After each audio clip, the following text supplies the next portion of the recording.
আলাইকুম। আমি রিজভী আহমেদ সিজান। দীর্ঘদিন ঢাকায় জব করতাম। তো শুরু থেকে আমার ইচ্ছা ছিল নিজে উদ্যোক্তা হয়ে কিছু করার জন্য। তো তারই ধারাবাহিকতায় আমি আর দেরি না করে চিন্তা করলাম যে বিভিন্ন আইডিয়া। তো অনেকদিন হলে চিন্তা করছিলাম যে কিভাবে মানুষের সেবামূলক কাজ করে নিজে উদ্যোক্তা হওয়া যায়।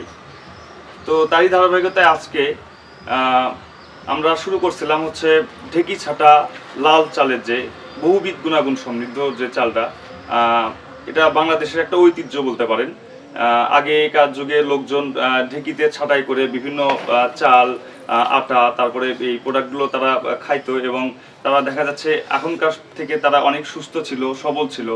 আর এখন বর্তমানে বিভিন্ন অত্যাধুনিক প্রযুক্তি এসে অটো রাইস মিলের মাধ্যমে যে এই চাল, বিশেষ করে যে জিনিসগুলো আমরা উৎপাদন হচ্ছে, এগুলো স্বাস্থ্যসম্মত আদৌ হচ্ছে কিনা ব্যাপারটা আমার কাছে একটু সন্দেহজনক মনে হয়। আমার কাছে মনে হয়েছে ঢেকিতে ছাঁটাইয়ের মাধ্যমে যে জিনিসটা আমরা পাবো তাতে করে পুষ্টি উৎপাদন হচ্ছে, এগুলো স্বাস্থ্যসম্মত আদৌ হচ্ছে কিনা ব্যাপারটা আমার কাছে একটু সন্দেহজনক মনে হয়। আমার কাছে মনে হয়েছে ঢেকিতে ছাঁটাইয়ের মাধ্যমে যে জিনিসটা আমরা পাবো তাতে করে পুষ্টি সম্পূর্ণ গুণাগুণ সম্পূর্ণ একটা খাবার আমরা পাবো। তো এই চিন্তা করতে আমি প্রথমে শুরু করি আমার হচ্ছে গ্রামের বাড়িতে কিছু মহিলা নিয়ে ম্যানুয়ালি, যেটা আর কি আগে যেভাবে করা হতো ঢেকিতে লোক দিয়ে এরকম পাট দিয়ে করে নিয়ে হচ্ছে আমরা করতাম, যেরকম হচ্ছে লোক নিয়ে পাট দিয়ে আমরা চালটা তৈরি করতাম। তো তাতে করে দেখা যাচ্ছে যে আমার হিউজ পরিমাণ টাইম লাগতেছে, প্রোডাকশন কম হচ্ছে, তাতে করে কস্টিং বেড়ে যাচ্ছে, আমি স্বল্প মূল্যে আমার পণ্যগুলো বাজারজাত করতে পারছিলাম না। তো চিন্তা করছিলাম যেহেতু এখন ডিজিটাল যুগ, অনেক কিছুই হয়তো আরও অত্যাধুনিক করা সম্ভব পুষ্টিগুণ ঠিক রেখে। সেক্ষেত্রে আমি ইউটিউবে অনলাইনে অনেক খোঁজাখুঁজি করার পর আমি ঢাকাতে, পঞ্চগড়ে বিভিন্ন জায়গায় আমি খেয়াল করে দেখছি যে তারা এরকম মোটরাইজ করে ঢেকিটা এরকম তৈরি করছে।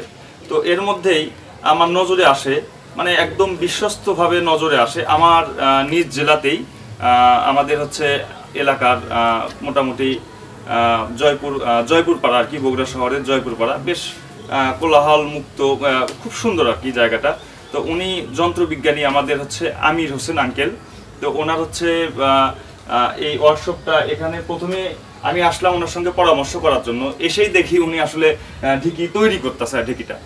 তো আমি তো দেখে আরও একটু ভালো লাগলো ব্যাপারটা, যে আমার আসলে এত দূরদান্ত যাওয়ার প্রয়োজন হচ্ছে না, আমার বাড়ির পাশে। এবং এসে আমি ওনার সঙ্গে কথা বলে যেটা বুঝলাম যে ওনার কাছে হিউজ পরিমাণ চট্টগ্রাম থেকে, গাইবান্ধা থেকে, জয়পুরহাট থেকে, অনেক জায়গা থেকে লোকজন এসে তারা হচ্ছে ঢেকি অর্ডার করতেছে এবং উনি দিচ্ছেন, এবং সেটা হচ্ছে খুব স্বল্প মূল্যে আর কি। তো তাতে করে কারেন্ট বিলটা অনেক কম আসতেছে। আমি ওনার সঙ্গে কথা বলার পরে উনি যথেষ্ট বিনয়ী হয়ে আমাকে যাবতীয় সব কিছু বোঝালেন এবং আমার ব্যাপারটা অনেক ভালো লাগলো, যার কারণে আমি গত সপ্তাহখানিক আগে আঙ্কেলের সঙ্গে আমি করি একটা, আমার ঢেকি লাগবে এরকম। তো উনি হচ্ছে এরকম ঢেকিটা আমাকে প্রস্তুত করে দিয়েছেন, আলহামদুলিল্লাহ। তো এই ঢেকিটার বিশেষত্ব অনেকগুলো জিনিস আছে যা আসলে আমার এরকম অভিজ্ঞতায় ছিল না, যেহেতু আমি এই ব্যাপারে এত ভালো জানতাম না যে কিভাবে করলে একটা ঢেকির ভালো বৈশিষ্ট্য সম্পন্ন ঢেকি হবে, যেটাতে পুষ্টি গুণাগুণ সম্পূর্ণ ভালো থাকবে। যেরকম এই ঢেকির কাঠটা উনি দিয়েছেন আমাকে জাম কাঠের, হ্যাঁ, যেটা অনেক ভালো মানের একটা কাঠ, যেটা হচ্ছে অনেক দিন লংজিভিটি করে।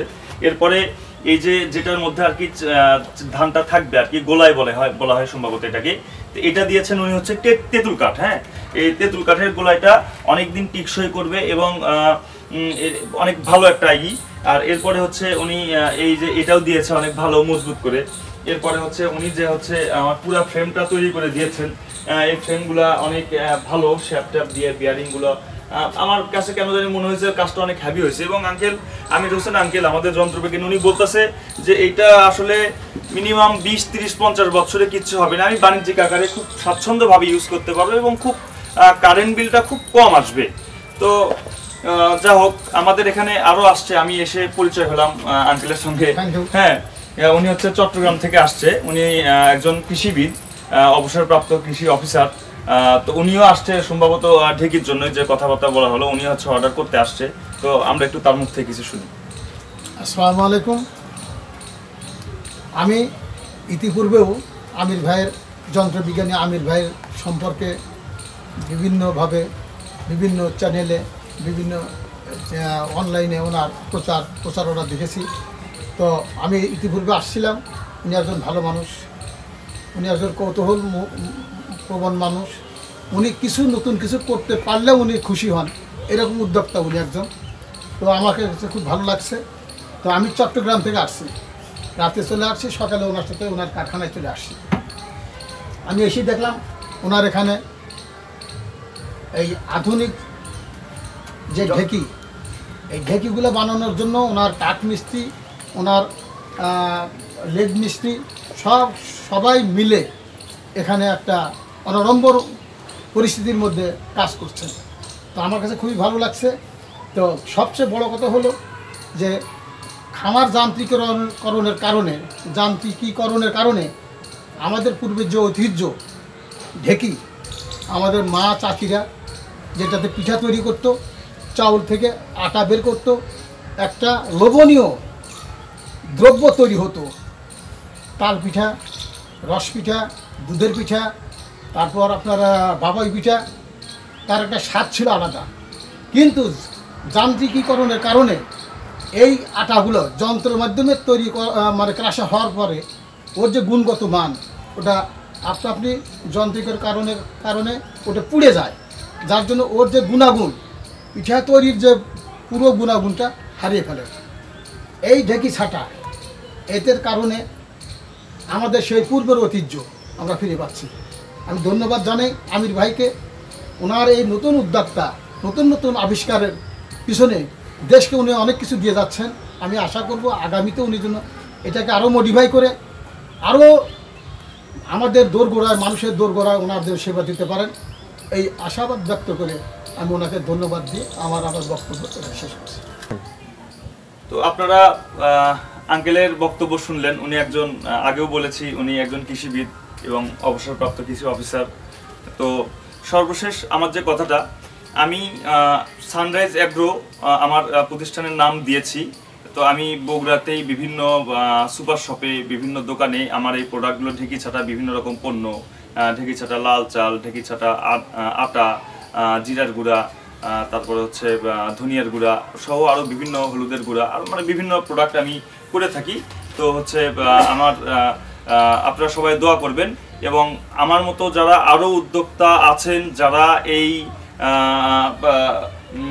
দেশের জন্য বা মানুষের জন্য সুস্থ নিরাপদ খাবার নিয়ে কাজ করতে চান, তারা যদি হচ্ছে, তো আমি এই ঢেকিতে মূলত আদা, রসুন, পেঁয়াজ, মরিচ, বিভিন্ন যে মশলা জাতীয় যে জিনিসগুলো আছে, এগুলো আমি সবগুলো ঢেকির মাধ্যমে আমি প্রস্তুত করে বিভিন্ন শপিং মলে, বিভিন্ন দোকানে আমি হচ্ছে আমার সানরাইজ অ্যাগ্রো হিসেবে আমি প্রদান করে থাকি।